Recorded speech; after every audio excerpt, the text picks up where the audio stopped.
الرحمن الرحیم۔ شاہ ولی اللہ محدث دہلوی رحمۃ اللہ علیہ فرماتے ہیں زمین کے اوپر نجاست لگ جائے اس کی پاک کرنے کے دو طریقے ہیں۔ ایک طریقہ یہ ہے کہ اتنی موسلا دھار بارش برسے، اتنی بارش برسے وہ نجاست کو لے کر چلی جائے اور وہ جب زمین خشک ہو جائے تو زمین پاک ہوتی ہے۔ اور دوسرا زمین کو پاک کرنے کا طریقہ یہ ہوتا ہے کہ انسان کی جو نجاست وہاں پڑی ہوئی ہے، آسمان کے سورج کی شعائیں اس پہ پڑیں، اتنی پڑیں کہ وہ سورج کی روشنی کی حرارت سے وہ نجاست جل جائے اور وہ صاف ستھری ہو جائے۔ یہ دو طریقے ہیں زمین کے پاک ہونے کے۔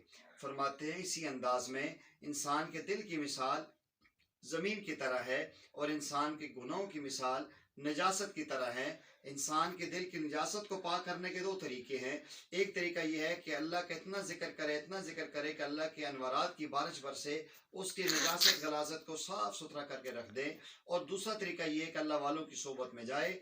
اللہ والوں کی صحبت میں بیٹھنے سے اللہ والوں کی جو صحبت ہوتی ہے وہ اللہ والوں کے اندر اللہ نے ایک سورج طرح نور رکھا ہوتا ہے، وہ نور کی شعائیں پڑھنے سے اس کے دل کی وہ نجاست دور ہو جائے اور پاک ہو جائے۔